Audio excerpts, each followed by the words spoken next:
मैं श्रीमती साधना जैन, मेरे YouTube channel में आप सभी का स्वागत है। आज हम बात करेंगे मनुष्य के हृदय की आंतरिक संरचना तथा रक्त परिसंचरण का मार्ग। मनुष्य का हृदय 4 खंडों का बना हुआ होता है। उसमें 2 आलिंद और 2 निलय होते हैं। मनुष्य का हृदय 12 सेंटीमीटर लंबा, 9 सेंटीमीटर चौड़ा और 6 सेंटीमीटर मोटा होता है तथा दोनों फेफड़ों के बीच स्थित होता है और उसका निलय वाला भाग थोड़ा बाईं तरफ मुड़ा हुआ होता है। हम देखें मनुष्य के हृदय की आंतरिक संरचना। आइए, मनुष्य का हृदय 2 आलिंद तथा 2 निलय से बना हुआ होता है। हम इसकी अगर संरचना देखें तो इस तरह से ये जो भाग हमको दिखाई दे रहा है, ये मनुष्य के हृदय का दायां आलिंद है। इस तरह का ये जो सेकंड भाग हम बना रहे हैं, ये बायां आलिंद है। इधर ये वाला भाग मनुष्य के हृदय का निलय वाला भाग है। मनुष्य के हृदय में अभी मैंने बताया था आपको कि कुल 4 खंड होते हैं, 2 आलिंद और 2 निलय। ये जो भाग हमको दिखाई दे रहा है, ये भाग है दायां आलिंद। इसको हम राइट ऑरिकल भी कहते हैं। इस तरफ का जो भाग है, ये है बायां आलिंद, जिसे हम लेफ्ट ऑरिकल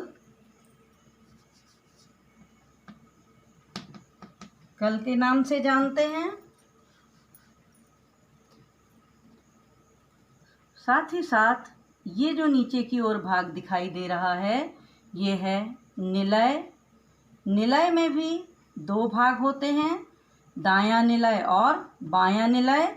ये एक सेप्टा के द्वारा निलय 2 भागों में बटा हुआ होता है।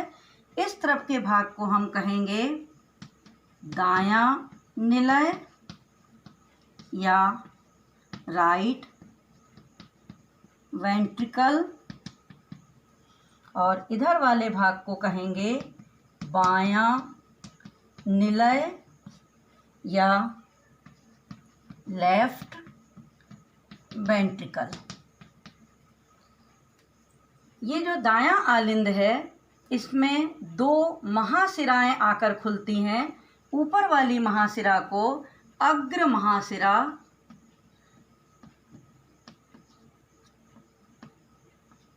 अर्थात प्री वेना केवा और नीचे वाली शिरा को पश्च महाशिरा या पोस्ट वेना केवा के नाम से जानते हैं। तो ये ऊपर वाली है प्री वेना केवा और नीचे वाली पोस्ट वेना केवा। अब हम यहाँ पर देखें, हृदय में ये पहली रचना जो हम देख रहे हैं, ये है पल्मोनरी आर्टरी या पल्मोनरी धमनी। ये पल्मोनरी धमनी का क्या कार्य है? ये आलिंद से जो रक्त निलय में पहुंचा है, उस रक्त को निलय से लेकर के फेफड़ों में पहुंचाना। जब रक्त आलिंद से निलय में आता है तो यहाँ पर एक छिद्र होता है। इसी तरह से इस तरफ भी रक्त के आलिंद से निलय में जाने के लिए एक छिद्र होता है। इन छिद्रों को हम आलिंद निलय छिद्र कहते हैं। तो इस छिद्र का नाम क्या है? यहाँ पर स्थित है जो, उसका नाम है आलिंद निलय छिद्र। अब इस आलिंद निलय छिद्र के दोनों तरफ कपाट पाए जाते हैं। तो अभी मैं उनके बारे में बताऊंगी। यहाँ से अभी हम इस चित्र को पूरा कर लें। इस तरफ जो धमनी होती है, इस धमनी का नाम है सिस्टेमिक एओर्टा या महाधमनी। इस धमनी का नाम क्या है? सिस्टेमिक एओर्टा या महाधमनी, दैहिक महाधमनी। ये महाधमनी आगे जाकर के पीछे की तरफ घूम जाती है और अंत में नीचे की तरफ जाकर के खुलती है। तो इस तरह से ये पूरा डायग्राम आपको समझ में आ रहा होगा। इस डायग्राम में ये दायां आलिंद है या राइट ऑरिकल है, ये बायां आलिंद या लेफ्ट ऑरिकल है। यहाँ पर जो छिद्र हैं उसे हमने आलिंद निलय छिद्र कहा है और इन छिद्रों के चारों तरफ कपाट पाए जाते हैं। जो दाईं तरफ के कपाट 3 कपाट होते हैं, इसलिए इस तरफ के कपाट का नाम होता है ट्राइकस्पिड वाल्व। तो यहाँ हम इसको इस तरफ से लिख सकते हैं। ये वाला जो कपाट है इसका नाम है ट्राइकस्पिड वाल्व या कपाट। तो ये दाहिनी तरफ है, लेकिन जो बाईं तरफ जो कपाट होता है वो 2 वलन वाले कपाट होते हैं, इसलिए उनका नाम होता है बाइकस्पिड वाल्व या द्विवलनीय कपाट। तो ये हम यहाँ पर लिख दें, यहाँ पर जो कपाट होंगे इनका नाम है बाइकस्पिड वाल्व। तो इस तरह से आपने देखा कि दाएं आलिंद से दाएं निलय में रक्त को ले जाने के लिए जो छिद्र है उसके चारों तरफ के कपाट को ट्राइकस्पिड वाल्व या त्रिवलनीय कपाट कहा, और बाएं आलिंद से बाएं निलय की तरफ रक्त ले जाने वाले छिद्र के चारों तरफ जो 2 कपाट होते हैं उनको हम बाइकस्पिड वाल्व कहते हैं। अब हम यहाँ पर देख रहे थे कि जो दायां आलिंद है वहाँ से रक्त कहाँ पहुँचेगा। तो हम शुरुआत करते हैं कि सबसे पहले अग्र और पश्च महाशिरा। अग्र महाशिरा शरीर के अग्रभाग से रक्त लेकर के अशुद्ध रक्त को यानी ऑक्सीजन विहीन रक्त को दाएं आलिंद में पहुंचाती हैं।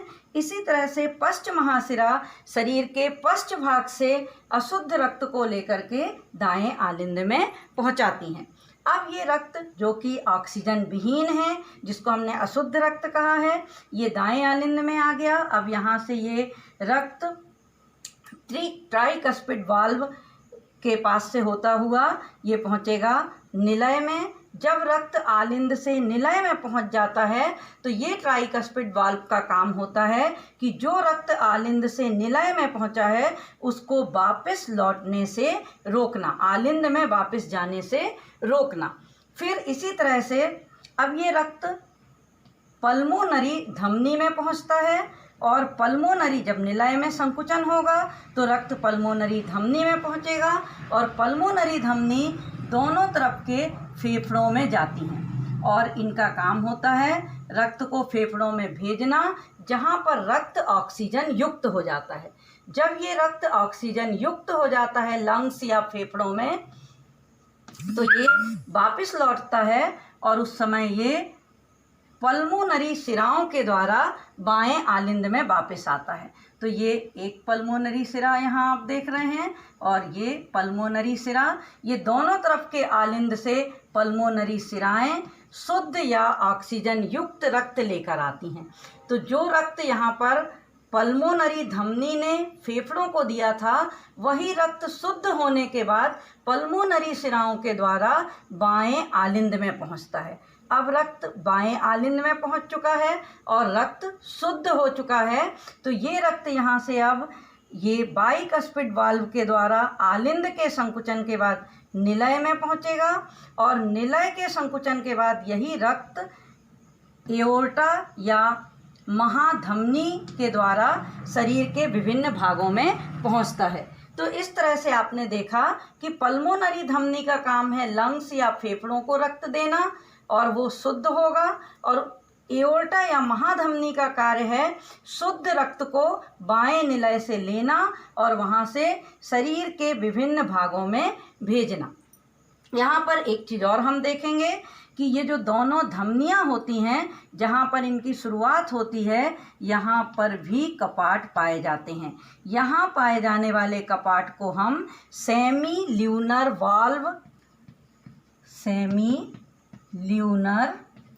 वाल्व या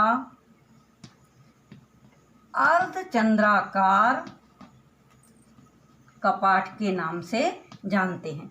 तो इस तरह से हृदय में हमने कुल 3 कपाट पढ़े, ट्राइकस्पिड वाल्व, बाइकस्पिड वाल्व और semi lunar valve. Tricuspid valve कहाँ था? दाएं आलिंद से दाएं निलय के बीच जो छिद्र है वहाँ पर 3 वलन होते हैं जिसे हम ट्राइकस्पिड वाल्व कहते हैं। बाइकस्पिड वाल्व कहाँ है? बाएं आलिंद से बाएं निलय के बीच जो छिद्र है उसके चारों ओर जो 2 कपाट होते हैं वो बाइकस्पिड वाल्व कहलाते हैं। और दोनों धमनियां, जब निलय दोनों धमनियों में खुलता है तो वहाँ पर भी कपाट होते हैं जो सेमी ल्यूनर वाल्व या अर्धचंद्राकार कपाट कहलाते हैं। आलिंद की दीवार पतली होती है और निलय की दीवार मोटी होती है। साथ ही साथ निलय की दीवार में यहाँ ये कार्डा टेंडिनी नाम के तंतु होते हैं जो इसको जोड़े रहते हैं। और इस तरह से आपने देखा कि मनुष्य का हृदय 4 कोष्ठों से बना हुआ है। वो 4 कोष्ठ कौन कौन से हैं? 2 आलिंद और 2 निलय। अब इसमें पहला आलिंद ये दायां आलिंद और ये बायां आलिंद। इसी तरह से यहाँ इस डायग्राम में हम देखें, ये दायां निलय और ये बायां निलय। इस तरह कुल 4 खंड हैं। मनुष्य के हृदय में जो 4 कोष्ठ हैं वो 2 आलिंद हैं और 2 निलय हैं। दाएं आलिंद में हमेशा ऑक्सीजन विहीन रक्त आता है जो अग्र महाशिरा और पश्च महाशिरा के द्वारा आ रहा है, और यही रक्त आलिंद से निलय में जाता है और निलय से ये पल्मोनरी धमनी के द्वारा फेफड़ों में जाकर के ऑक्सीजन युक्त होता है। जब ये रक्त ऑक्सीजन युक्त हो जाता है तो पल्मोनरी शिराएं उस रक्त को लेकर के कहाँ आ जाती हैं? बाएं आलिंद में। और बाएं आलिंद के संकुचन से रक्त कहाँ पहुँचता है? बाएं निलय में। और बायां निलय अब इस ऑक्सीजन युक्त रक्त को एओर्टा या महाधमनी के द्वारा शरीर के विभिन्न भागों में भेज देता है। तो इस तरह से आपको समझ में आ गया होगा कि मनुष्य का हृदय 4 कोष्ठ का बना है और किस तरह से उसमें रक्त का परिसंचरण होता है। Thank you.